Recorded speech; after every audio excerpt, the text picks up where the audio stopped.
Here we are at the end of August at Gravel Pit Road, and I'm going to show you where we're at on how to make money farming in 2025.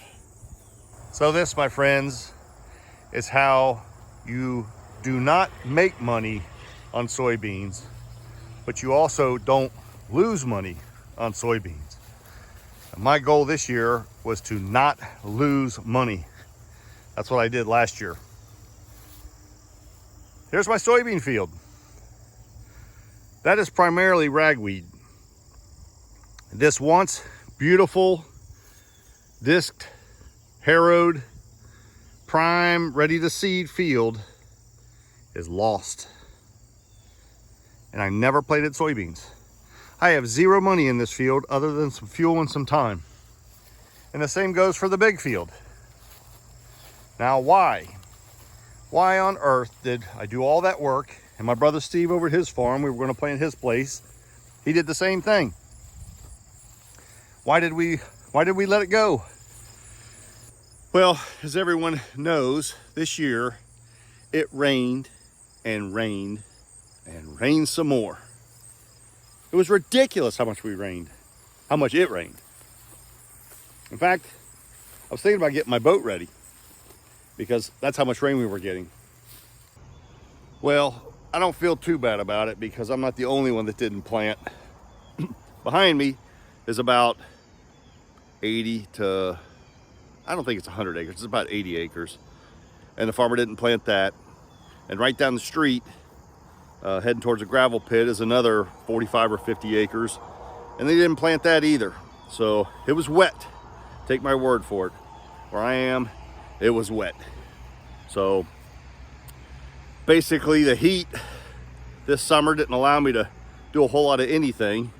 I've just gotten to a point where I just can't take the heat anymore. I had to wait until it cooled down, and now we've got some really nice temperatures. So what's the point? You know, it got to the point where we were dependent on somebody else to spread fertilizer for us. And that was mistake number one. If you're going to do it, small scale anyway, don't depend on somebody else. Do it yourself. I had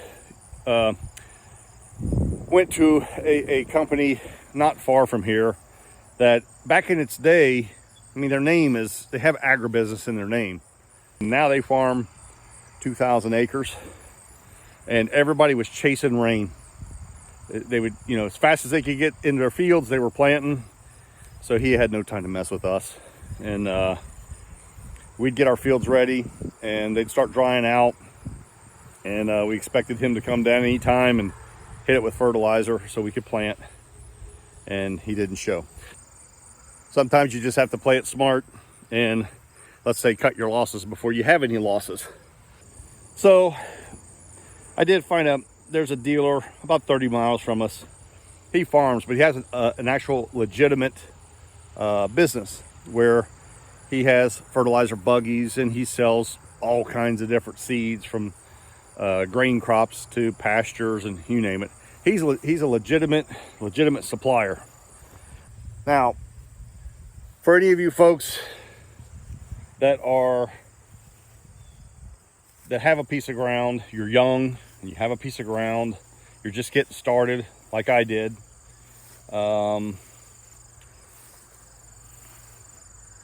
Don't go crazy and try to keep up with the Joneses. Keep your expectations really, really, really low. You're going to work with old equipment. You're not going to be able to do a lot of work very fast. You're going to be slow, and the weather is going to kick you in the rear end because you won't be able to beat the weather. You're not going to have the equipment, just like I am. The best you can hope for is that you make a little bit of money in the end and you have fun. Farming today is built for large scale farming. You know, you're talking about, there's a reason why we grow soybeans, corn, and wheat primarily. Soybean, corn, and wheat. Take a guess. Well, those big three trade on the stock market as futures. And people get rich trading on futures. They don't get rich growing it. there's a deer trotting back there. Just distracted me. The people trading futures, the blood, sweat, and tears of the farmers out in the fields who are struggling just to make it every year, the people doing the trading are making the money. So if you want to make money farming, don't sit on a tractor. Go learn how to be a stock trader. Go learn the business of futures. Then you'll make money in farming. But to think that you're going to get rich on 100 acres of farming, you're fooling yourself. You're just playing. Let's go play. There's the old 1690, lost in the weeds, gravel pit road. And just checking the fluids on it because it's been sitting for so long. The mini mech pump takes oil, and I pulled the plug out of here, and you fill it here. And when I pulled that plug out, I should have oil running out, but it's low. It's probably leaking out. This is wet. And my dipstick is also low. Or is it? No, it's actually on the full mark. I used to fill it up here. I used to fill it up at that notch at the top or close to it. And then one day I just happened to be looking at it, and it has, sorry, I'm moving the camera. Just like, where's the dipstick? I don't think you can see it. There's a mark on there, 2 lines, just like you would have on a car that says safe. So I was actually overfilling it all these years, which is probably a good thing because, you know, it disappears. Yeah, that's good. Well, that's good. The engine held oil all winter, all summer. Let me put oil in this guy.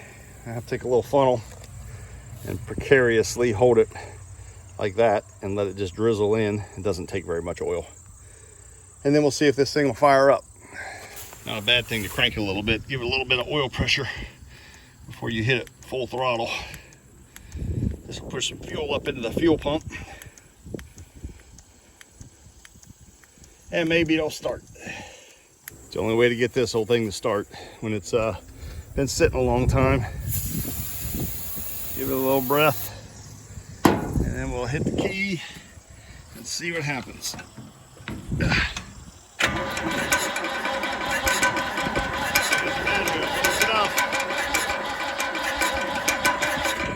Hopefully got enough battery. Come on, girl. She's smoking.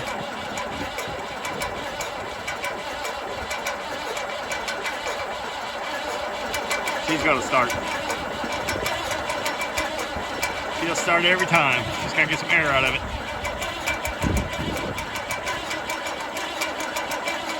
Let's give her a little more help. Let's give her a little more help. Take it easy on that starter. Okay. Oh, I'm almost out, so she better go now.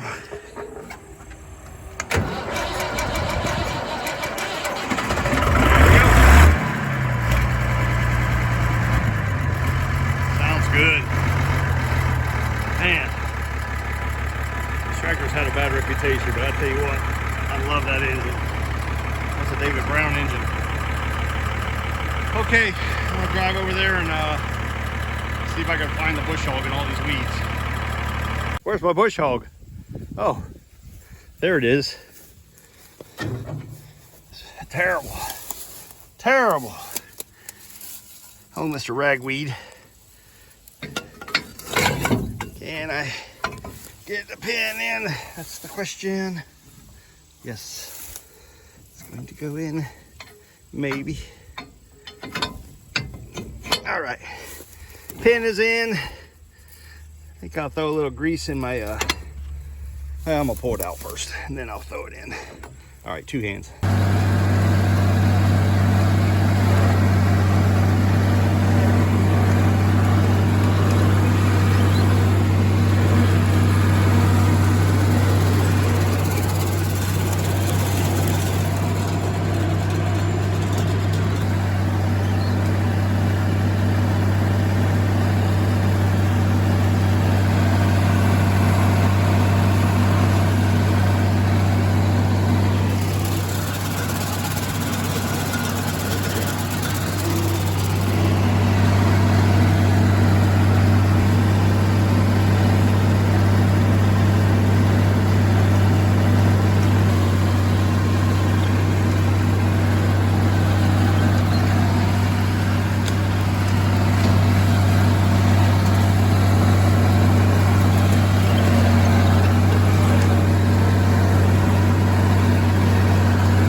right, friends, this is my weapon of choice to get rid of this ragweed infestation I have.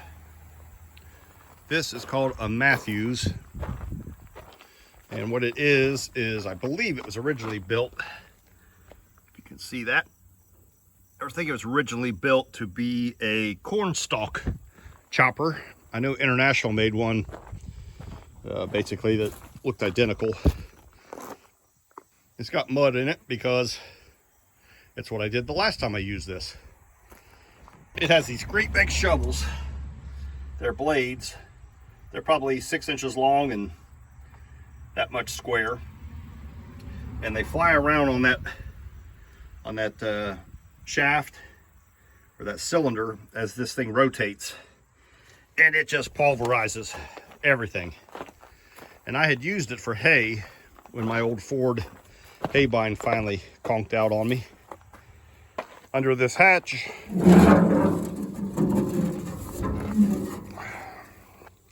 and there's your gearbox. It's a monster gearbox. It's a monster set of double chains, and it has a very crude but effective self-oiler. So I just dumped some used motor oil in there, which there must have been contaminant in the bottom because it turned brown, but that's just like a wick rope. And that wick, very dirty, goes down this pipe and drips on the inside of the chain where the gear is, right down there. And it's dripping right now. So you got to get off and check that once in a while, fill that up. I got a jug of used motor oil. Maybe you're supposed to use new, but I'm not wasting new motor oil. That's it. Let's go mow.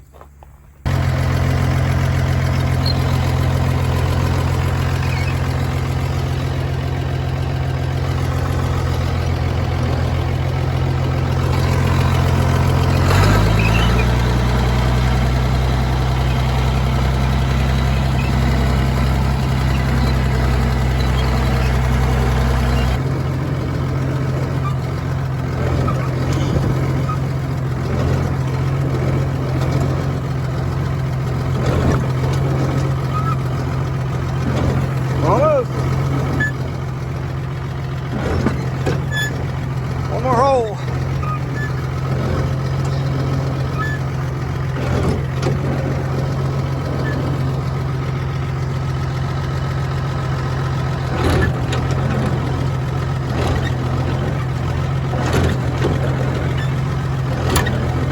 All right, we're locked in. Locked in. I don't like to get off of a tractor when the PTO is running, but I just wanted to show you how this monster works. Should have knocked those dirt quads off. I would not want to get stuck in that thing. There would be nothing left of you. There's a big meat grinder right there. But it does the job.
And of course, that's all I have left is maybe 1.5 passes. And I sheared 2 shear bolts, which are just, I can't remember what size they are. Anyway, there's one here and there's one on the bottom. And you just roll the shaft till you line your holes up and put your nuts back on, and away we go. Why would I expect any different? Now, if I can finish this and get back to the house without running out of fuel, that'll be a thumbs up.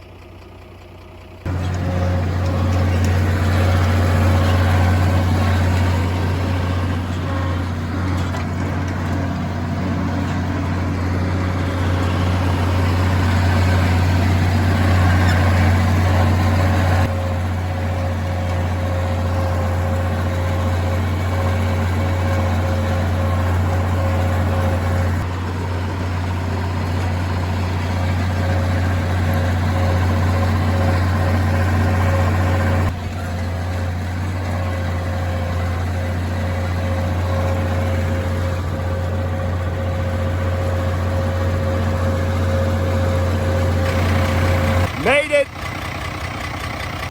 Well, here we are a couple weeks later after mowing, and it got hot. It's been dry. It hasn't rained in weeks. Middle of September now, and I guess we've kind of been in a drought. You can see how much residue's laying here. It looks like I cut hay, and some of it has survived. There's some green. Look how pretty brown that is. Too bad it wasn't hay. I could sell it.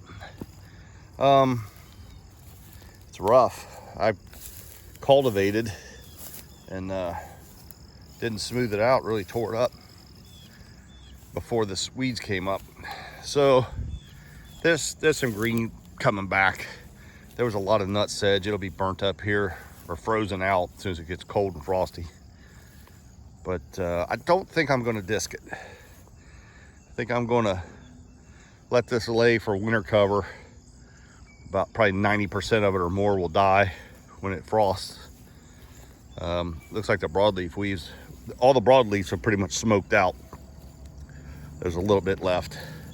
Most of it's just some grass and nut sedge, which if you don't know what nut sedge is, it's not a grass, it's a sedge. And the roots put out these little nodules, and they call them nuts, and each nut will become a plant.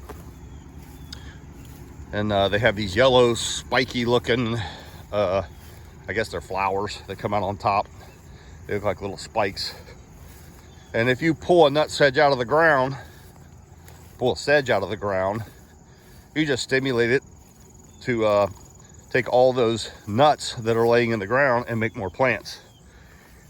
So you can't get rid of it by pulling it. If it's in your landscape bed, you're just making your problem worse. You literally have to just keep pulling it until you've exhausted all of those little seedlings under the ground, or you have to chemically spray it. And there's only a couple chemicals that will burn it up. Roundup will put a dent on it, or glyphosate. It'll burn it back, but it's hard to kill it with glyphosate.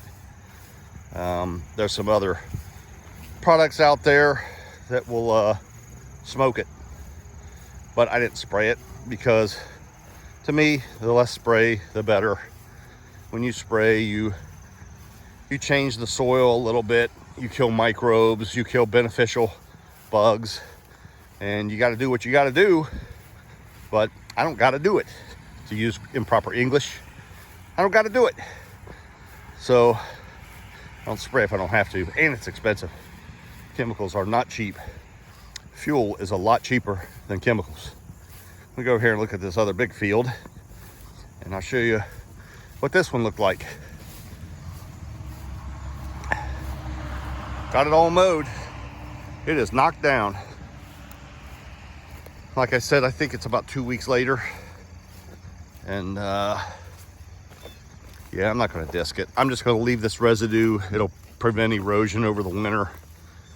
Maybe it'll give me a little bit of traction in the spring if we aren't getting drowned again. It'll give me a little traction or something to pull through. And tell you what, I swore off hay for the rest of my life. I grew up doing hay, and it was fun when I was young. Had a lot of fun. The family would get together at my brother Steve and sister's house, and we would do hay over there. She had horses, and it was a big family event. We had a lot of fun doing it. And of course, I was young and strong and dumber. And after I mowed all these weeds down, and I saw these windrows, everything was beautiful green. It was just absolutely gorgeous. And in my mind, I started thinking, man, wouldn't hay be pretty out here? It smells good after it's been cut. If it's good hay, it has a good sweet smell. But then I kept thinking, nope, not doing it. Renting ground out for hay, there's no money in it. A lot more money in grain, beans and corn, wheat. And I don't know, I just can't do it. But it sure is pretty. A cut hay field is absolutely beautiful. Almost sold me on it, almost sold me. I went in and talked to my wife about it, and she just looked at me like, are you stupid? And the answer is yes. So anyway, I'm going to close my season out, my 2025 how to make money farming season, last episode. And I didn't make any money. More importantly, I didn't lose any money. I spent about 6 hours in a tractor seat to mow all these weeds down, and about $80 in fuel. And I didn't have to buy any parts other than to fix an alternator, a couple other little knickknacks. So I didn't spend a whole lot of money. Of course, in the spring, I spent a bunch of time and fuel getting everything ready. A lot of fuel, a lot of time. And so did my brother Steve at his place where we were going to plant. And we didn't plant. So no money lost, no money gained. We'll give it a shot next year and see if we can do any better. So look for that in the spring of 2026. It's not that far away. We'll be there a lot sooner than you think. So till my next project, I'll see you then.